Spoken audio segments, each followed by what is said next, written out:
This podcast is sponsored by nobody. Hey dudes, welcome to Splat from the Past, the only 80s themed horror and sci-fi show where things can get totally radical. Now today I will be talking to a Renaissance woman, Louise Palanker. Louise is a stand-up comedian, a journalist, photographer, musician, filmmaker, podcaster, teacher, all of that good stuff. About a year ago, somebody that I've interviewed on this show, who's a friend of mine, was on the podcast that she co-hosts with comedian Fritz Coleman called the Media Path Podcast.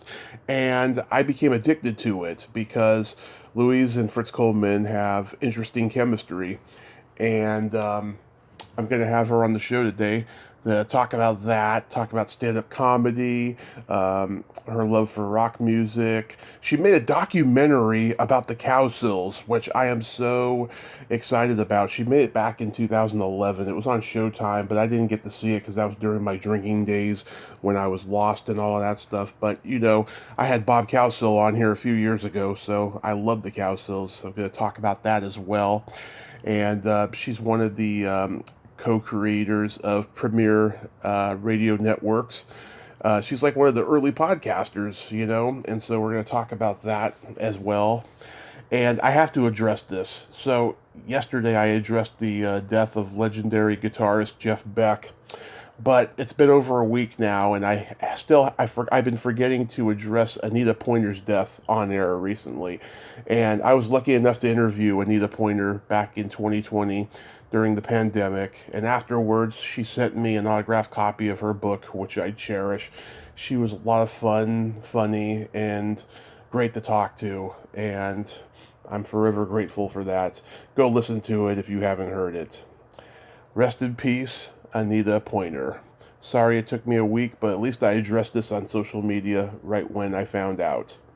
So yeah, here is my interview with Louise Palanker. Hello? Hey Louise, welcome to the show. How are you today? Thank you for having me. I'm fine. How are you? I am just spectacular. This is a great honor. Thank you for taking the time today. Of course. So, going back in time, God, you're a Renaissance woman. You've done many things: stand-up comedy, journalism, music, photography, filmmaking, teaching, podcasting, etc. Let's start with music. I'm sure you gravitated toward music early on in your childhood. I did. Yeah. You play drums, right? I do. I play drums and guitar and I write songs. Yeah. What age did you start playing drums? I came that way. I really can't explain the drumming. It was definitely discouraged within my household, but that's just who I am, and that's just what I've always done. So there's no memory of ever not drumming. I totally get that. I just interviewed Gina Shock of the Go-Go's, and she's like that too, a true drummer. She was practically born with drumsticks in her hands, though it took her until her teens to actually discover it, though. But I totally get that. Who are your drumming influences? That's a good question. I never really felt like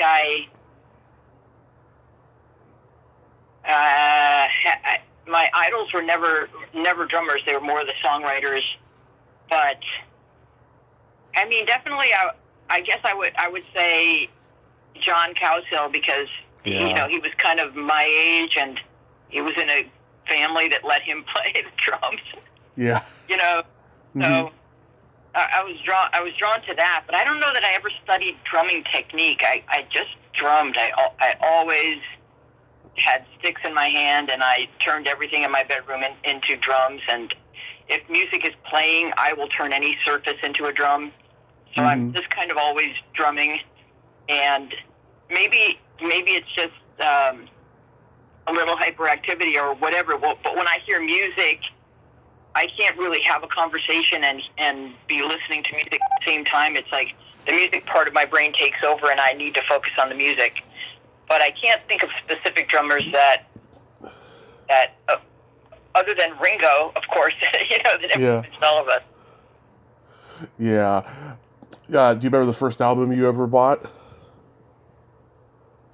Let's see, the first album would have been probably a Herman's Hermits.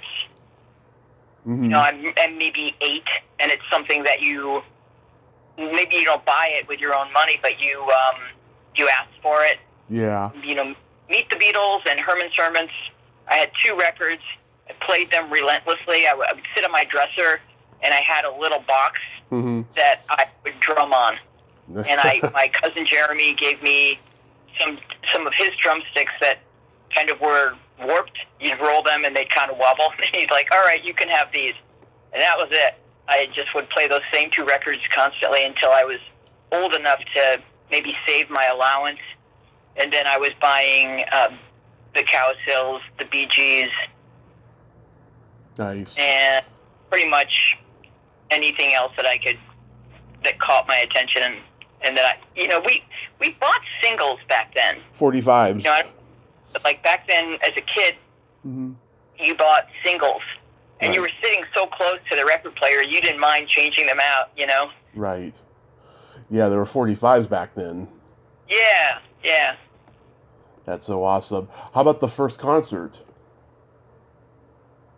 Well, that would have been Peter, Paul, and Mary, because my mom took us to a lot of musicals. So we had a lot of cast albums, and those were great. We played those relentlessly.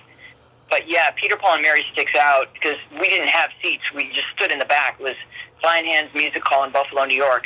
Yeah. And my mom she had 4 kids, so it's like, I'm taking these kids to see Peter, Paul, and Mary, because we, as a family, like, you know, when you asked me, like, what records did I have, well, there were records that my family had that were in our home, and there wasn't possession, it was just ours. So you could go through the records and play. I'd play my mom's records.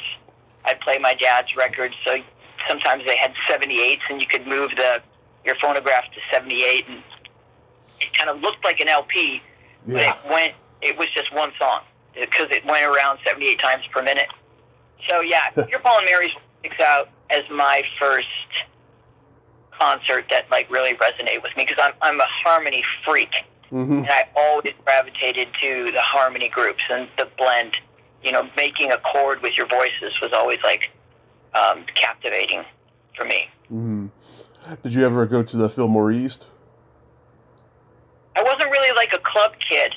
And when I grew up, I kind of moved to California, so I never really, as a teenager, was going out to clubs. I'd go to concerts with friends and siblings, but I didn't. I don't have any memories of Fillmore East. Okay. Did you join a band in high school? No, I never did any of that. I wasn't really permitted to play the drums, and that was my number one instrument, and so I was in chorus, and the school chorus, but I wasn't asked to join a band, and I never really felt like I had the agency to say I'm a drummer when my whole family was telling me that I needed to stop drumming. No. But as soon as I moved to LA and got my own place, I bought a drum set. Nice. And was immediately asked by the neighbors to stop drumming. Yeah. So that's a recurring theme. Yeah, you just can't win with those drums. Drums are difficult. Drums need to be signed off on, and they need to be. There's a bunch of people that would need to make space for a drummer in the world. Yeah, my dad had a band when I was a kid, and at first they rehearsed in the garage, but my grandmother's room was right next to the garage, but after a while they had to rent a space to rehearse because it just drove her crazy. So I totally I mean, I get it. And the other part of that question that you asked me, did I join a band? I feel like I have a lot of mad respect for the Go-Go's and the Bangles, because girls weren't asked to join bands. Yeah. You know, if there were musical kids, they weren't looking to the girls. A girl would have to stand up and say, hey, we're doing this. And I just didn't have that kind of courage. Yeah. So what age did you start writing songs? I was always doing that as well. And I'd like hum them into a tape recorder, and then I'd write the lyrics into a little notebook.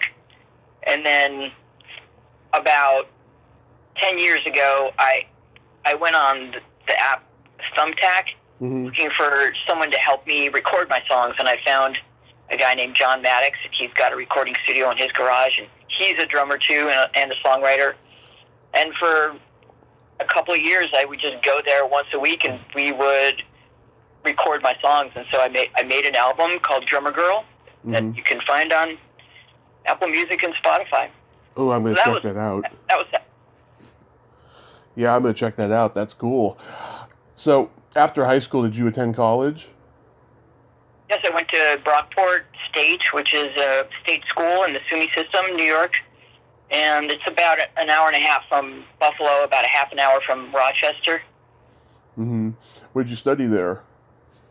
I studied teaching. I wanted to go into entertainment, but I wasn't bold enough to claim my passion. So I love kids. I love education.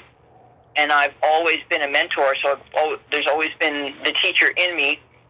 But I didn't wind up pursuing that as my career, but that is what my degree is in. Mm-hmm. When did you start getting into journalism? Probably in high school. I worked on the school newspaper. I worked on the yearbook. Yeah. And I've always liked writing, and I've always been a good writer. And that's something that is difficult to teach. I mean, people can improve on their writing, but it's sort of like sports or music. You're sort of born with an inclination towards something. So I've always loved words and had an easy time using them and creating with them. And so journalism probably should have been what I studied, but it didn't feel like a realistic pursuit. Mm-hmm. And when I got to Hollywood and I got a job as a page in the studios, I would look to the writer. You know, now you're on the lot, you're on the set, you're in the sound stage, you're watching what other people do, and I'm thinking, I'm going to be a writer. That'll be my pathway. There's great need for good writing in television. So I started writing probably about a year and a half into my entertainment career when I got a job at a show called PM Magazine, and I was the office assistant. But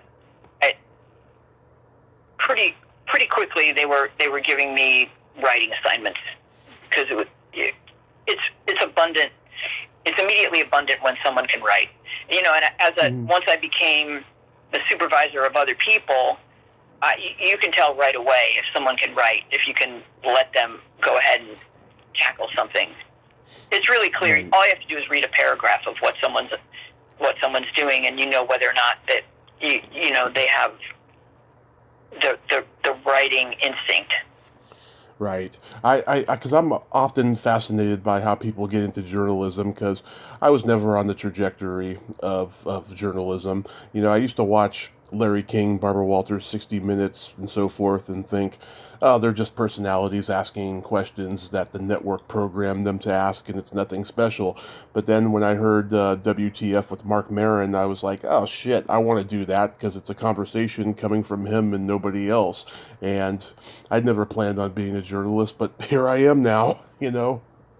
Yeah, and the word journalism is interesting, right, because the root word is journal, but, you know, what you do is journalism, and definitely what I do is journalism. But when I think about journalism, when I think about that word, I think about someone who is investigating. And that may not be accurate, because that's why we put the word investigative in front of the word journalism when the person is an investigative journalist. Right. So I think what you and I do is definitely journalism. We're speaking to people, and we're gathering information, and we're writing about it, right? So, right. But I've always just thought of it as interviewing. Interviewing, exactly. That's the term I usually use for a lot of it. I went on YouTube and I found this interview that you did with Michael Hutchence in 1988. Right? He sounded like such an affable guy behind his onstage wild man presence he had. What do you remember about that interview? Yeah, that was disarming. He was so gentle. Mm-hmm.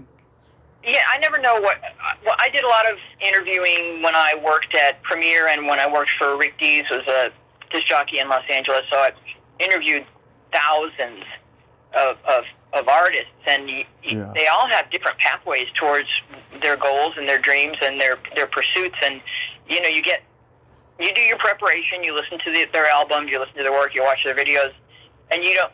I learned not to have any expectations about what somebody was going to be like, because oftentimes, like, take Weird Al, for example. Mm-hmm. Man is very different from, you know, he's a bold performer and he's daring and he's a genius. But talking to him is just like talking to your cousin, you know. Yeah. And so I certainly wasn't expecting Michael Hutchence to be outrageous, but I was surprised by how warm and gentle he was, and almost shy. Yeah. He certainly seemed like it.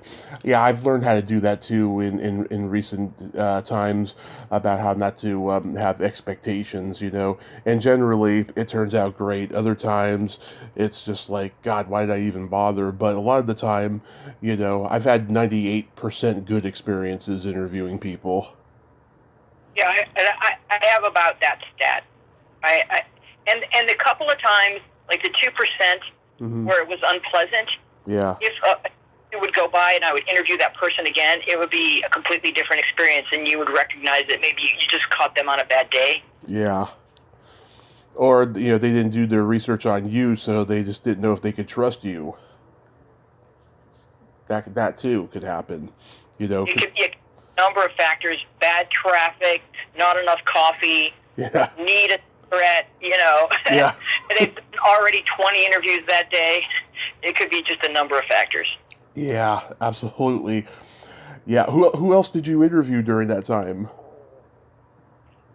Everybody. I mean, I put maybe 40 or 50 of them up on SoundCloud. You know, you just have to rescue them from deep storage and then hook a cassette recorder up to your computer and digitize them. And then I was never mic'd, because I was always creating sound bites for disc jockeys, and I was going to be cutting my voice out anyway. And you have to jack up the volume so you hear all that room noise, but at least you can follow the thread of the conversation. I have to jack up the volume on me so that you can understand what I have asked. But that's about 1% of who I've interviewed. So if the person was in the public eye in the mid to late 80s, into the 90s and the early 2000s, I've interviewed them. Yeah, because It's easier to ask me if I interviewed a person than for me to start rattling off names, other than I could go to the SoundCloud and start rattling off names. But there were only like 5 people that were always unavailable, and those are easy to rattle off. So that would be Madonna, Prince, Springsteen, Michael Jackson. Those people were not available. Everyone else, especially country artists are not.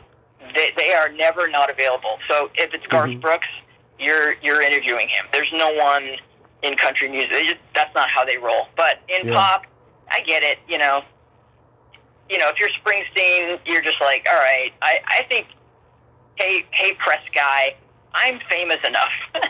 I'd like to focus on making music. I mean, I totally get it. Yeah, like I saw an old picture of you with Rod Stewart, and his birthday was the other day, and then the next day his best friend Jeff Beck dies. It's sad. Oh, did it go down like that? Yeah. Damn. Yeah. What was Rod Stewart like? He's adorable. That is an outgoing guy, and but he'll tease you, and he'll have fun, and he's very warm. He's confident. Even though he talks about when he was first singing lead, he was mortified. He was hiding behind the amp, not facing the audience. And then he started to realize, well, I think they like it. I think I can sing okay. And once he established that in his own mind, he just went for it. So he's a very confident. He's confident in what his capabilities are. I mean, he'll tell you that he's an okay singer of a great song. Mm-hmm. He's not, because his voice is what it is. It's got a ton of character, but he'll tell you he's not a good singer of a mediocre song. So he's very, very selective. in song choice, and that's why mostly all Rod Stewart songs are wonderful, because he's really careful with his song choice. Oh yeah, I mean, he turned down "Hard Luck Woman" from Kiss. Oh really? Yeah. Wow, you know a ton. And allegedly, I don't know this for sure, he allegedly turned down to do the Everly Brothers' "Love Hurts," which Nazareth made a huge hit. And Rafferty's voice was a little similar to Stewart's, not too much, but allegedly that happened. I don't know if that's completely accurate, though. It's possible, because sometimes it's not just about the song, it's about, is the song a good match for my voice and my range? Mm-hmm. Yeah. I mean, when he did that album, maybe about 15 years ago or so, where he did Creedence Clearwater's "Have You Ever Seen the Rain?" I thought that was a perfect song for him. Yeah, and he also tends, he gravitates towards songs that are soulful. Yes, soulful. Yeah, it's really hard to define his genre of music, because it seems like he's got soul, blues, rock and roll, and early years a little bit of folk. You know? Yeah. And then, of course, by the 80s, he was a new wave guy. Yeah. I mean, he's managed to stay continuously relevant. You know, even recording the American Songbook and choosing they're a good fit. Yeah, he's definitely an exemplary performer. He's a unique original, that's for sure. Yeah. So, what year did you start doing stand-up? Probably around, I don't know, late 90s or 2000. Uh-huh. And I definitely hit the open mic circuit, but I was already recording comedians at the Laugh Factory in LA, so I had an in with Jamie Masada, and he gave me the Tuesday night hosting gig way before I was ready for it. Yeah. I mean, you pay your dues much harder than I had done, but you don't realize that until you're in the middle of it. Like, you just think, oh, okay, cool. And then you recognize, like, oh, I have no business on this stage yet. Yeah. And you kind of just learn the hard way that everyone should do at least 2 years of open micing before they even audition at one of the big clubs. Yeah, so he encouraged you to try stand-up, or was it something you had always wanted to do? No, he was always encouraging me to try it, because I was in the background just recording comedians, and we had a little radio bit called the Laugh Factory Minute, where we'd send out like a minute of somebody's stand-up, and stations all over the country could play the Laugh Factory Minute. So it was kind of like good for the comic, and good. This is before the internet. Mm-hmm. You have to remember. So before the internet, good publicity for the Laugh Factory, good publicity for that individual comic. They'd get $50, and it was just we called it a mini feature. Those are little radio mini features. Yeah. And before people had access to just sampling any comedian that kind of catches their ear, it was fun to hear a little taste of different comedians. You know, of course, they had the TV shows like Live at the Improv and stuff like that, but this was it, and we were just recording comics and saying, hey, you know, is this okay if we send out a minute of your stuff? And Jamie was constantly saying that I should go up on stage, and like every year he'd give out a jacket, you know, for Christmas, and he'd say, if you want a jacket, you've got to get up on the stage. So, you know, he must have seen something in my personality, but he should have said, go open mic, go hit all the coffee shops and sign up, and 2 years into that journey, come back and I'll throw you up. But yeah, it still kind of prepared me for podcasting, right? So any stage time or experience that you get, speaking in front of people, it strengthens you. Yeah. Who were the comics you saw when you were starting?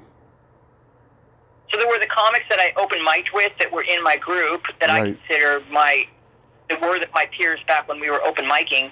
And then there were the comics that I introduced when I was hosting prematurely at the Laugh Factory, which would have been Dane Cook, Bob Saget, and a bunch of huge stars that would come by. Like, Paul Reiser could pop in. I mean, Damon Wayans. It was crazy, the people that were there.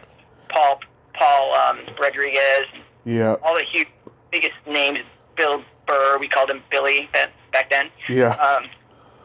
But yeah, and then when I was open micing, like, people in my group would be like BJ Novak and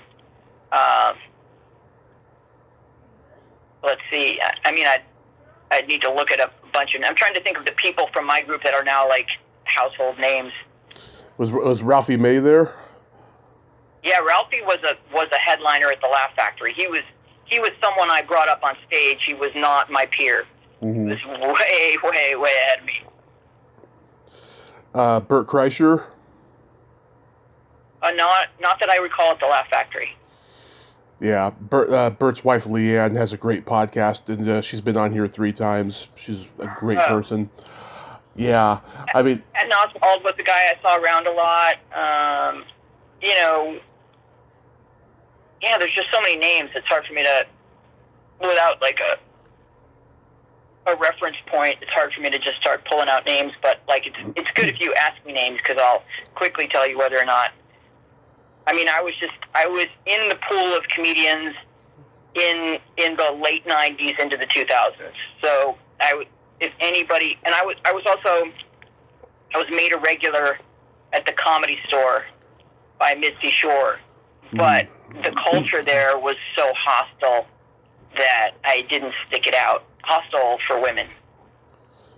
Yeah, I started doing stand-up in 2006 in San Francisco. Did you? Yeah, and I saw all these old guys that had come up with Robin Williams at the Holy City Zoo in the 70s, and a lot of them are still there, and a lot of them are so bitter at the way the comedy scene, became, now with the bringer shows and all the ageism that goes on in the clubs and what have you. But there were people, that I came up with that are successful now, like Ali Wong and Mo Mandel and a couple other people, Chris Garcia. Chris and Ali actually dated, but neither of them talk about it like publicly. They had a sketch comedy show called Rice and Beans that lasted a short time. Yeah. And it was pretty interesting, and this was just before we had a word for woke. The woke culture was starting. Like, my act was very blue, and like I would just do it in the middle of this laundromat that had an open mic, and people would just sit there and look at me. They weren't standing up and saying, "That's terrible, you should get off the stage," like they do now. And it was way different at that time. Mhm.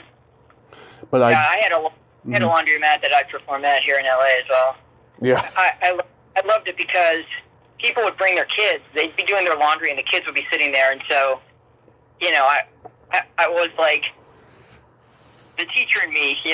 I'd let the kids come up and tell a joke. I made it as much fun for them as I could. Yeah, I watched some of your comedy videos. The Men Are From Mars one, and the one about being a tomboy and reading the French sex magazine. I thought it was hilarious. Oh, thank you. Yes. So you were a tomboy growing up. Completely. I mean, is the drums and not enough of a hint for you, yeah. Tommy? It is. Yeah. Definitely. Gina Shock, she's definitely a tomboy. I'll tell you. Yeah, I love tomboys. I've been hanging out with them forever. It's great to hang out with women who aren't easily offended. No, I ran with the kids. We had a free range childhood. There were no play dates. You made your own fun and were home by dark. And so we had a street full of kids, and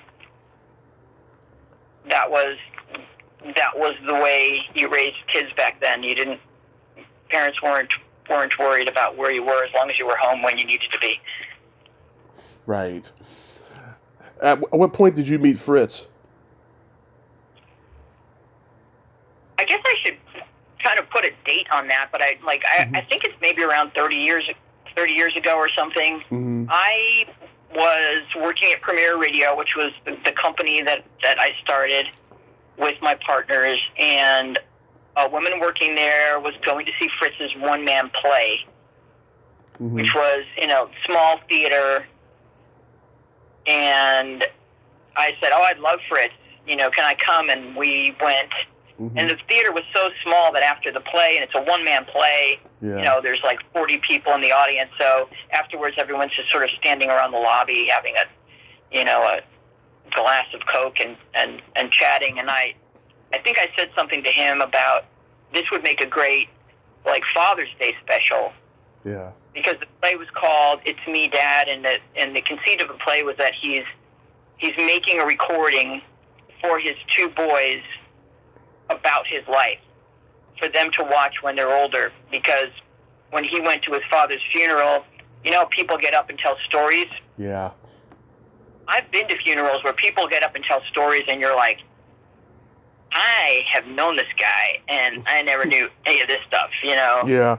Like, wow, I did not ever know the side of this person that his coworkers saw, or that colleague, he was just my uncle. But, like, imagine hearing that about your own dad, like feeling like you didn't even know your dad when his coworkers get up to speak. And so he didn't want he didn't want that to happen to his kids, so the conceit of the play is that he makes this speech telling them all about his childhood and his upbringing and his history and his parents, and they're supposed to crack it open once they turn 18. And I said this would make a really cool Father's Day special if we had, like, the fathers of famous people with their offspring talking about father-children relationships, etc. And he liked that idea, and we started pitching it to his bosses at NBC, and that never really got off the ground, but we became friends. And then I produced his next two plays, and because he's a great playwright. He's not just a great stand-up comedian, he's also, he takes stand-up to that next level where it's an actual play, the way Whoopi Goldberg can do, where now you need to make people laugh and cry and think and feel and discuss it on the way home, and he's way capable of that art form. And so, we've just had a lot of fun putting on plays and taking them around. That's cool. Yeah, because I remember Fritz when he was on Evening at the Improv. That they actually just reposted that on YouTube on the Evening at the Improv YouTube channel. Oh, okay. Yeah. So what made you get into documentary filmmaking? Well, I think it was the Cowsills specifically, because I was in radio, most of my grown-up career, mm-hmm. and I had at PM Magazine, which was like a little magazine show that was sort of local, but sort of a franchise. Like, mm-hmm. every city had their own host and hostess, but they would share stories, kind of a thing. Yeah. I started producing stories there when I was in my very early 20s, and what's required is you make a little documentary. Now, you're not editing it yourself back then because there were union laws and rules where you weren't allowed to touch the equipment, so you put together a whole edit plan. And on the left side of the page, you write everything we're going to hear. And on the right side of the page, you write everything we're going to see. And so everything we're going to hear includes everything you've shot, the voiceover of the host who's going to read the voiceover, and music that you select, and you put it together. Then you sit with the editor, and you have to tell him, it's all analog, you have to tell him, here's how I see it, and then it's a conversation between you and the editor, like, let's try this, let's try that. Mm-hmm. And then, in around 2005, you could put Final Cut on your own computer. And, like, for me, that was game-changing in terms of, like, what you could do by yourself in terms of making music, making film, writing, and then also disseminating it through the internet. Like, a creator could now create and publish. That's a game-changing year for me, kind of around 2004, 2005. And I had grown up, the Cowsills were my favorite group They Yeah. are the real-life family that inspired the Partridge Family. Yep. And they just disappeared in the middle of my childhood. Like, they're gone. Yeah. So you're thinking, like, what happened? Is everybody okay? I guess that's how things are in show business, you know. Mm-hmm. And then as soon as you could Google something, and I don't know how young you are, but like for people my age, as soon as we could Google something, Mm-hmm. there'd be our first Google. It was probably Yahoo right at that time, but there's your first search, and it's like some boy that you were in love with, or your favorite group. Yep. When you were a kid. For me, I Googled the Cowsills, and I found all the fans that gathered on this website and created it, and they said, you know, they told me, like, on the site what was up with the Cowsills, and I just put in their guest book, you know, hey, thanks for helping me grow up. And another woman that lived in my area wrote to me, and her name is Karen, and she wrote, and she said, hey, you're in L.A., you should come see Bob Cowsill play at this pub. And I thought, I don't know if I want to do that, you know, because I felt like that's going to be tragic. Yeah. But so I put it off for 3 weeks, which is like, you know, what you do when you're going to the dentist. Like, that sounds like a good idea in 3 weeks. And the 3 weeks rolled around. I'm like, all right, I have to go to this pub and see Bob Cowsill. And I've already told you I've interviewed thousands of people, but I was scared. Yeah. You're most scared of meeting the people that mattered to you when you were 11, right? It's very scary. Very scary. So I go in there, and Karen finds me, and I'm sitting with her, and she's kind of giving me the lowdown, like, you know, because Bob plays in this pub like 2 or 3 times a week. Like, all the fans already know, you know, you can come here and talk to Bob, and there's a stage underneath the dartboard, and, you know, the whole pub thing. And then all of a sudden, in walk all the other Cowsills. I'm like, what? They all come here. They're all here. And Karen said no. That John, his younger brother, just married Vicki Peterson of the Bangles, and they've just come in here to have an after party. And that was just the luck or the meant to be or whatever. All the Cowsills stream in, and it was like all the pinups on my wall grew up and came to life and were walking and talking, and you could see their kids and that they were okay, and well, most of them were okay. They weren't all okay. But anyway, I left that pub and I started thinking, you know, someone needs to tell the story of why the Cowsills, with all that talent, were not the Bee Gees or the Beach Boys, or why did they not have a lifetime career? Like, what happened? And it was getting close to my birthday. It was like maybe 3 weeks to my birthday. So I said to my family, I said, hey, for my birthday, I'd like to go to the pub and introduce you guys to Bob Cowsill, my new friend. Mm-hmm. And I proposed the idea to him that night on my birthday, and it took him a while to agree to it or discuss it with. I'm sure they've been hit up before with people that wanted to make a documentary, but yeah, he would always say, it's too big of a story, it's too complicated, we each have our own documentary. And I would say, look, Bob, when you make a documentary, look around this pub. Every person here has 100 documentaries in them. Every person here has a complicated life story. But when you make one movie, you decide what story you're going to tell, and then you tell it. You can't tell every thread. That's too confusing. You pick a story and you tell it.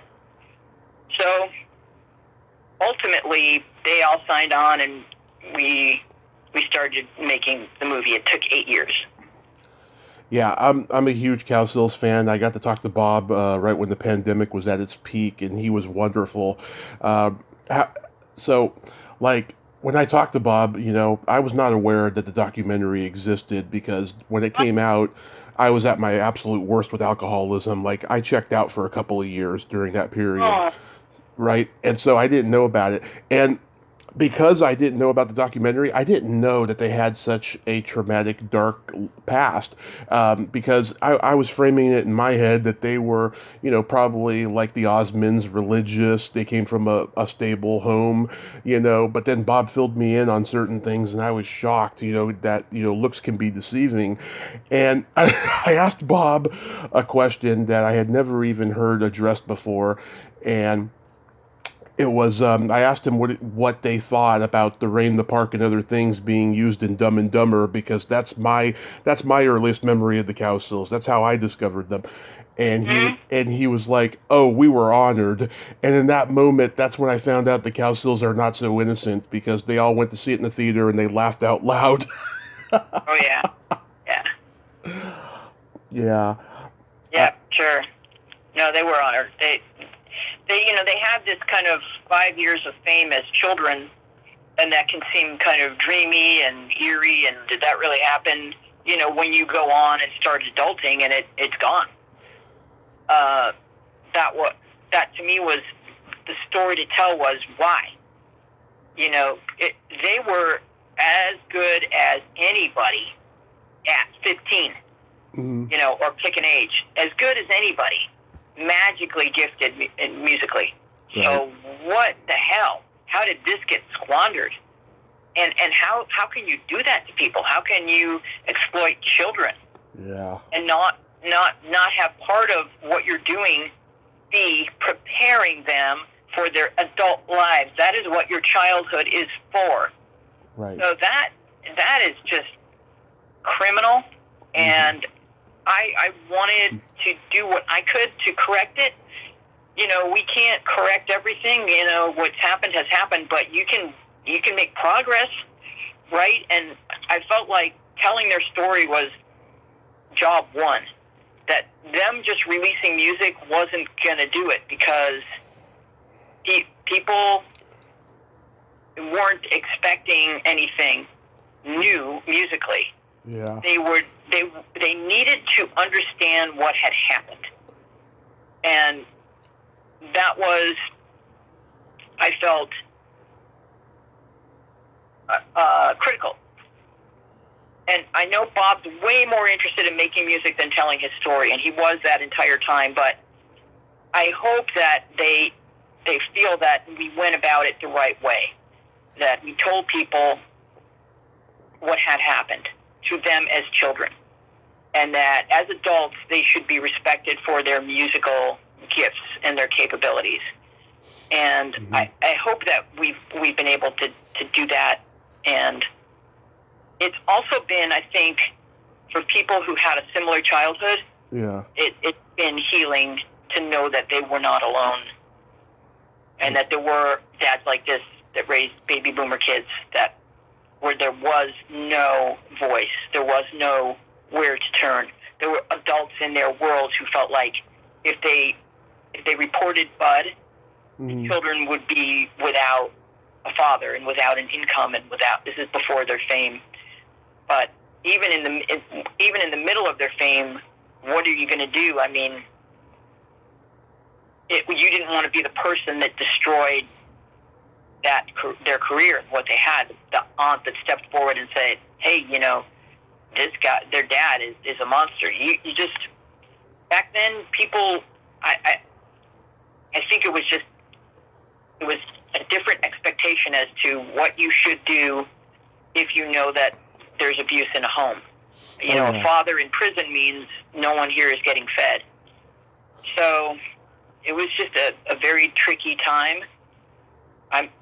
I know that it can be just as scary today for kids that live in abusive households, but they have the internet. They can call a helpline. They can text a helpline. Like, that wasn't possible in the 60s. That wasn't anything that was available. Yeah, I've talked to... Oh, sorry. No, I just wanted to finish by saying they did the best they could with what they had been given. And for them, the saving grace was that they did have the fans telling them, "No, we love you, and you're great." And most children that live in abusive households, all they hear is their parents' voices telling them that they're nothing. Yeah. I've interviewed so many child actors, and a good majority of them are fucked up. I'll tell you, they just they have so much residue from abuse and drug use. It's really sad, and they it seems like a lot of them have trouble interacting with people, because they're so used to being told what to do and what to say and all that stuff. It's heartbreaking. But there's a couple well-adjusted child actors that I'm good friends with, and they they didn't have that growing up, thank God, you know. But for the most part, yeah, and it's really really sad. Um, yeah, I'm working on getting Susan on here once the busy schedule clears. I've been going back and forth with Russ about it for a while, and that'll be cool. And yeah, you mentioned the Bengals. I'm a huge Bengals fan. There's a rock journalist I'm friends with who's close to Vicky and Debbie. She's working on trying to get them on here eventually as well. Oh, And cool. that'll be awesome. Yeah, I actually interviewed Susanna Hoff's mother around this time last year, and it was good, but it was also kind of sad. She's kind of declining, but it was amazing. It happened one day before the 7th anniversary of my car crash, and I was like, oh my God! If you had told me 7 years ago that I'd be talking to Susanna Hoff's mother, you know, I would have laughed in your face. You know, it's a miracle. Wow. Isn't life consistently amazing? It is. It is. But I will watch that documentary because I heard it's on Amazon, right? Yes, it's on Prime. If you have Prime, it's free. I do have Prime. Yeah, I'll take a listen to it, or I'll take a watch of it. Sorry, I'll take a look at it. So you were like one of the earliest podcasters, and you co-founded Premier Radio Networks. Right. Yeah. So how did that come about? The premiere part is first, so that's way ahead of the internet. Mm-hmm. And I was working for that show, PM Magazine, and our host kind of like up and moved away.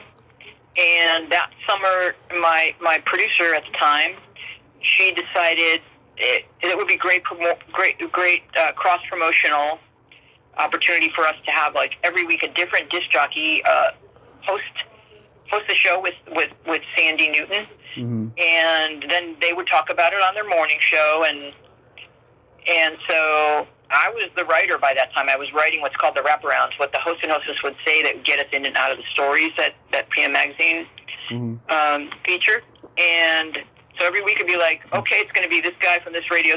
I loved radio growing up as a kid, you know. Oh yeah.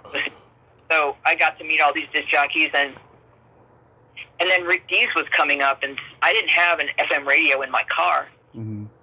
You know, I was rocking a Honda Civic with crank windows, and my friend Alex Escarano, who worked upstairs writing promos for Channel 11, Mm-hmm. and, which is where our offices were, was a Metro Tape and Metro Media Square and all that was on this lot. They taped all the Norman Lear sitcoms where I had been a page, Facts of Life, One Day at a Time, Different Strokes, Jeffersons, etc. But like we worked out, that was just a really, really fascinating place for a young person to break into show business because it was all going on there. But Alex said, yeah, no, Rick is funny. Alex and I both wanted to write comedy by this point. He had taken a class from Danny Simon, the brother of Neil Simon, that learned sitcom writing. We were both kind of like trying to write sitcoms. And Alex said, yeah, no, Rick is funny. You should just write. I said, I can't listen to him. He's on FM. I don't get FM. And he's like, yeah, just write funny. This guy can write. This guy's funny. So I wrote. I popped open. Like, okay, I'm gonna write funny stuff. Like one example that is in my memory is I said, okay, Rick Dees and Sandy Newton, you're gonna be walking down this street in the Fairfax area, and you're gonna walk by this newsstand that I know is there. And you're going to say, we love these mom and pop shops here. Everybody knows you.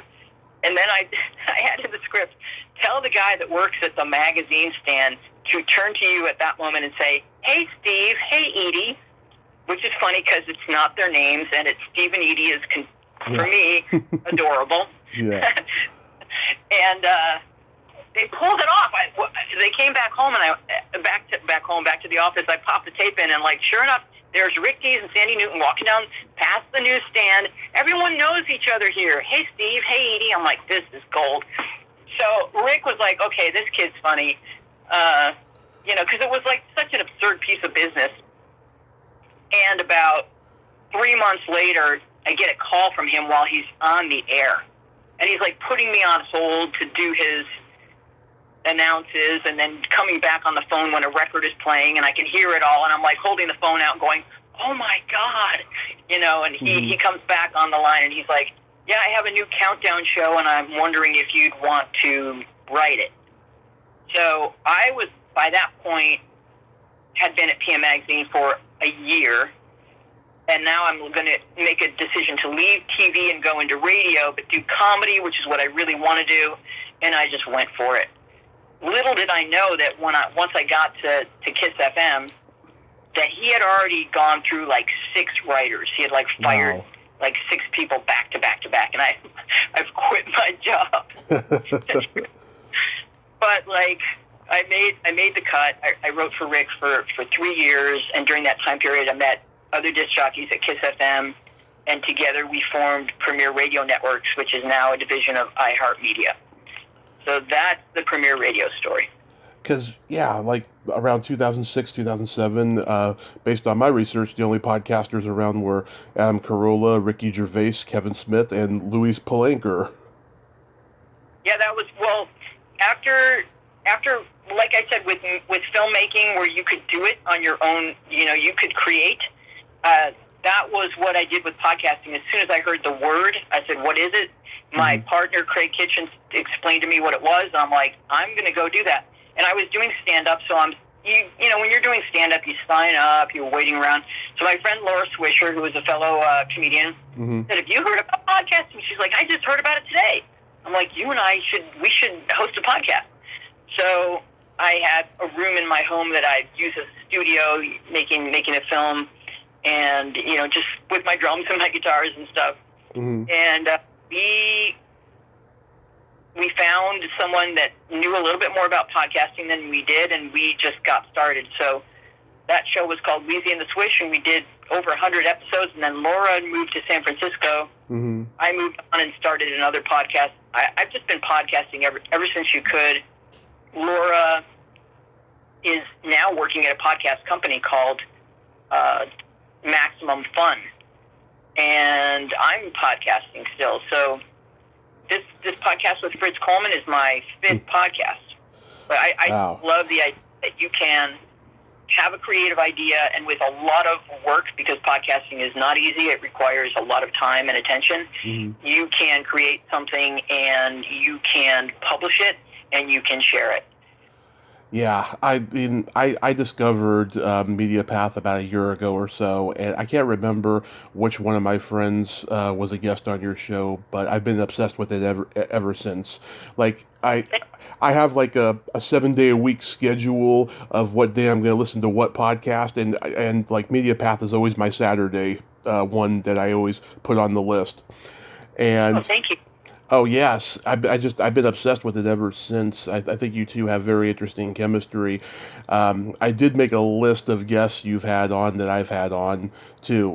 Tom Dreesen, Kathy Ladman, Johnny Whitaker, Bruce Bland, Leland Sklar, Steve Bluestein, Judy Norton, Dee Wallace, Cynthia Levin, Joyce Bulifant, Bob Cowsill, and my good friend and mentor Lori Jacobson. Oh, I love Lori. She has just been nothing but a godsend to me. I'll tell you, she has supported me since pretty close to the beginning, and she's connected me with wonderful people. But I'll tell you, she's like a protective Jewish aunt to me. Like if I ask her if she can connect me with somebody from old Hollywood that she knows, she'll tell me if they're not worth my time, because she knows a lot of people, and she knows who is just not a nice person and what have you, and she'll let me know, and it'll be disappointing to me to know that, but at the same time I feel so blessed to have her in my life. And I'll tell you, me and my mom went to a Comic-Con in 2019, and her and John were there, and I walked away at one point, and she told my mom, she said, I believe in your son more than life itself, and he's special. Oh, how lovely. That brought a tear to my eye when I heard it later. Yeah. That's just adorable, and it's so kind, because I don't have children, but I have mentored and taught a lot of children, and I always go out of my way to tell the parent how wonderful the child is, because that's the hardest job in the world, is raising a child. And so to hear that from a third person is just such a gift. And I'm so glad that she gave that to your mom. That's wonderful. Yes, and she's connected me with wonderful people like Sharon Baird of the Mouseketeers, and Charlotte Stewart, and Anne Lockhart, and Beverly Washburn, who has become a good friend. I mean, it's just been phenomenal. Wow. Yeah, I'm obsessed with all that stuff. That's so cool. And then, you've had people that I could only dream of having on here, like Diane Warren and Ed Begley Jr. and Cindy Williams. I might actually have her this year. I've been going back and forth with Liza, her manager. But I tried to get Judy Tenuta before she passed, and unfortunately it didn't happen. Yeah, that was a blessing. She was a complete delight, and I'm honored that we had a chance to speak with her. What a gift! What a unique voice. Yeah, very funny. I have memories of watching her on HBO way before I should have, and my mom just laughed her ass off at her. She liked her too. Oh my God, I've just always been obsessed. She's so great, so great. What a legacy. So yeah, we've been blessed to speak with a lot of people. I think sometimes it's the Fritz clout that the name, yeah, the name value of Fritz in the LA area that that helps us book wonderful guests. But it's an honor to speak to people and to hear their stories. And one of the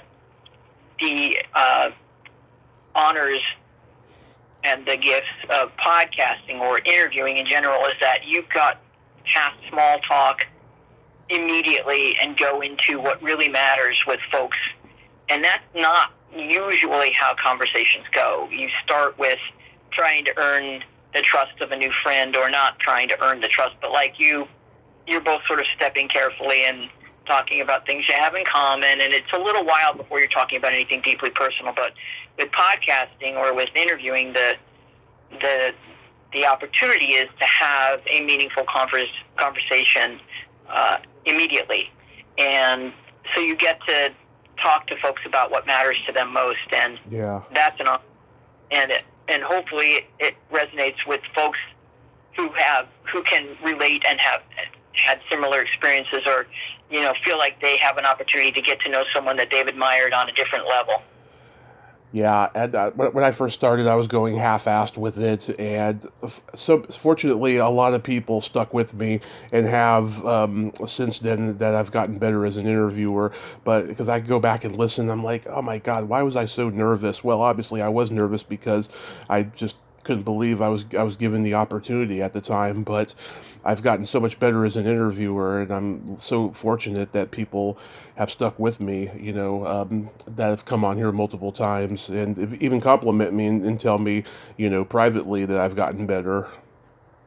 Well, I would start by saying that you're an engaging person, so thank you. If you weren't going deep, or you were nervous, or we all have to put in our 10,000 hours, right? Right. Before sleeping yourself when you're performing, and this is a form of performance. So you're no different than anybody else. You have to put in your 10,000 hours, and for us, it's not practicing the flute in the basement. It's talking to a person.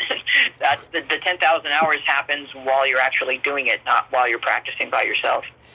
And even people that play an instrument or perform will tell you there's a big difference between practicing and doing it in front of people. So 10,000 hours maybe for any of us doesn't start until we're on a stage or until we turn that mic on, right? So you had to put your time, and that's part of the learning curve. So who's on your bucket list that you'd like to get in 2023? I'll start by saying Barry Gibb, and then I'll just go for Robert Redford, because, I'm sure he's just clamoring to be on media. Those are the first two names that came to. Oh, David Letterman. Yeah. Well, I won't get those people, but but you said bucket list, so yeah. Okay, who's your more realistic bucket list? Like anybody you approached last year or something that just, it's a possibility? I don't do the approaching. We have a talent coordinator, Sharon Abellio, who does it for us. So sometimes I just give her lists of names, and usually I don't hear back from her about it. I love the politics and history. Yeah. So I would love to speak. I love to speak to Joe Biden on my podcast. But all right. So realistically, let's say Martin Short, Dana Carvey. Mm-hmm. Maybe. Let's see, Al Franken. Al Franken, yeah.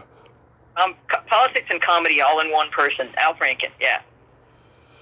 Yeah, mine, I would like Valerie Landsberg from Fame. I had a huge crush on her growing up, and her and I have been going back and forth for a year and trying to make that work. Ileana Douglas, because she's an old cinephile like I am. I think we'd have a great conversation. People like that. I have fulfilled a lot of my bucket list since the pandemic happened. Like, so many people didn't have anything to do, and I finally got to talk to a good majority of them. Tell me, which ones were the most exciting? Oh my God. The greatest rock groupie of all time, Pamela Des Barres, was great. I love her. Yeah, she may come back on when her book comes out soon. She's super busy. Let's see. I'm trying to think. Ronnie Blakely. She's very hard to pin down on social media, but eventually she did it. We had a wonderful talk. I'd met her at a con a few years ago. God, there's those ones. There's Bobby Rydell before he passed. Oh my God, how awesome. Yeah, he was great.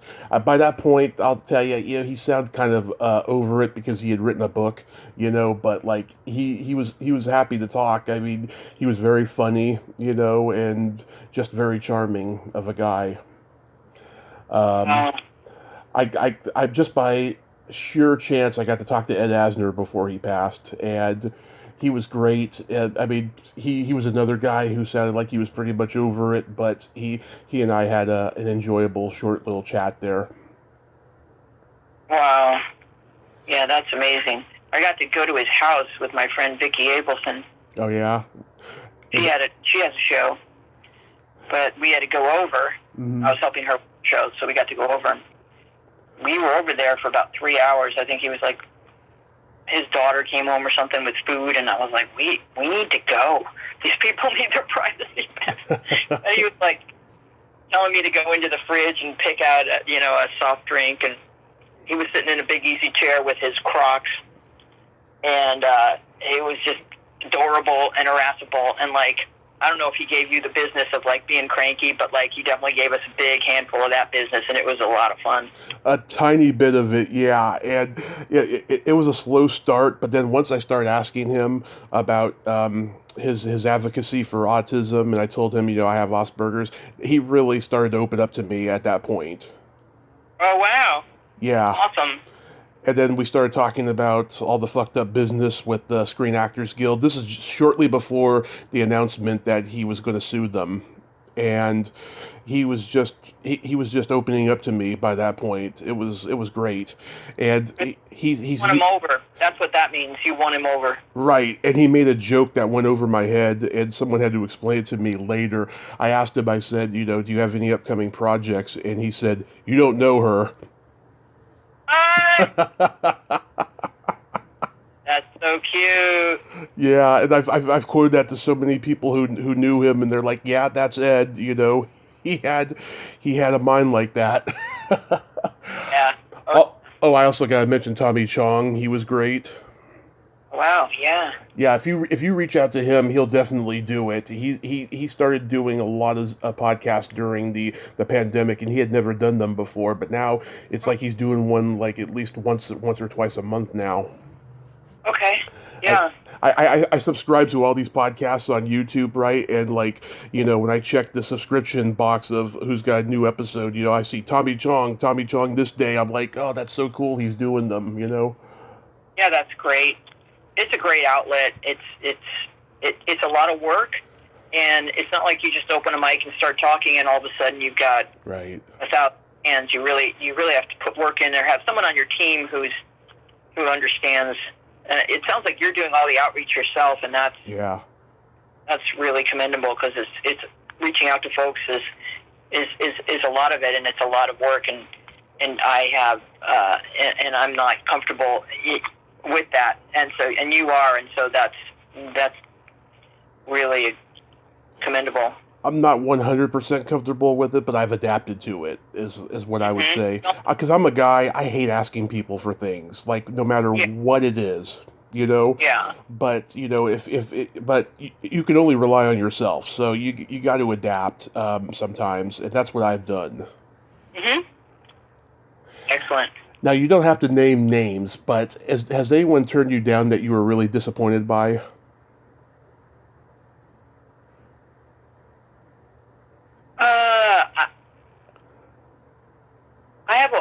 I have a friend that I reached out to, and I don't know if he misunderstood me and thought I meant like this Tuesday, but I said on a Tuesday at 3:00, which is when we do our show. Yeah. And he just wrote back, "I can't do that." I was like, "This is over email." So I was like, "Okay," but like, I don't. Whatever. People's lives are busy, and they're involved with this, that, or the other, but like I said, usually I just make lists and I send them to Sharon, and I'm not aware that I've been turned down because she's my buffer. So, yeah, the only thing that would hurt my feelings is if it's someone that I actually know. Mm-hmm. If it's someone that I do not know, I totally respect how people use their time or choose to use their time. Yeah. So, yeah. I'll tell you, for a while, there were people who were saying yes to me, and then dropping out the day of. And later, I found out every one of them's a Scientologist. And I love science fiction. I think maybe they think that I was trying to, embarrass them or something, right? And one of them actually said yes to me a month ago, and we did it because she had heard a lot of great things about me, and she felt so bad that she had she never officially said that she wasn't going to do it the day of, but she was one of them, and she just never got back to me. But then she finally did when I asked her one more time. I told her, I said, hey, I don't want to talk about the past with Scientology and all that stuff. I just want to talk about your career. And she did it, and she was happy, and she's praised me now. Oh, okay. I think you do a really good job of winning people over, just by being a little bit persistent, but a lot kind. Thank you. I appreciate that. That means a lot coming from you, who's a podcast pioneer. I don't know about that, but well, you're one of the early ones. Yeah, back when we were doing Wheezy and the Swish, we were, between Laura and I, we knew a lot of, so it was really just asking our friends to come over, and all podcasting at that point was done in person. So people just came over, and sometimes, I don't know if all of the podcasts still exist, but on my YouTube channel, I'm an early YouTube adopter as well. So on my YouTube channel, if you look at my videos in reverse order, or maybe just Google Wheezy and the Swish on YouTube. Yeah. Which I was filming back then, Yeah. I was making little highlight reels because it was an audio-only podcast. So, you'll see all kinds of different comedians that came over and little 7 to 8 to 10 minute little highlights of their visit. Right. So do you have any upcoming projects you'd like to mention? No, right now we're 2 weeks off of Media Path because I've have some surgery on my eyes, and so if you're expecting every Thursday to see it, you won't for 2 Thursdays, and then we will be back. I'm finding with Media Path, because having Fritz as a partner is such a privilege that I'm devoting a lot of my week to making the show as good as possible. We do an audio only and we do a video version. So the video version is sort of like making a movie once a week. I add a lot of visuals that were discussed in the content, and I just go do Google image searches and find like over 100 images probably for every episode. So they're just chock full of fun stuff to look at. And that really is a full-time job. So I would love to continue making documentaries, but I just don't think I have the time. I will make more documentaries because I love that art form. But the last documentary that I made was a short, and we were on the festival circuit in the middle of, or at the beginning of when COVID hit. We had like 3 more festivals or something that were canceled, of course. But so I went and put that short on YouTube during the pandemic just so that everybody could see it. And I'm proud of that short. It was a documentary about a 97-year-old artist named Margaret. And I'm just telling people stories, and I will do that again. But right now, I'm just really focused on Media Path. That's awesome. You know, I'll be looking forward to the next episode when it does air, and I enjoy watching you two every week. And real quick, I have a joke for you. Okay. What do you call a boy that doesn't masturbate? Frustrated? A liar. I love that. It reminds me of this line that somebody said a long time ago where it's like, there's 2 types of people in the world. People who say that they love ABBA and liars. Yeah, exactly. Yeah, and I do love ABBA, by the way. That's a great joke, yeah. Yeah. Louise, you are hilarious and amazing. Thank you so much for coming on today. And You are a joy and a delight, Tommy. Thank you for having me. Thank you so much. Yes, you have a great day. Be safe out there, and I hope your eye surgery recovers nicely.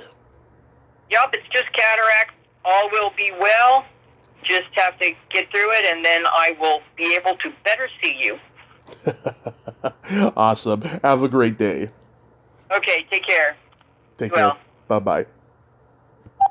Well, there you have it. Louise Palanker, ain't she a sweetheart? Oh, what a great conversation, huh? And yeah, check out her comedy videos on YouTube. She is really, really funny, and I enjoyed talking to her today. She's a good person, and she loves what she does, and that was so nice of her to be so complimentary of me. She didn't have to do that, but it was awesome. I loved it. Well, until next time, this is Tommy Throwback Kovac saying there's no shame in living in the past because the present sucks. Later, dudes.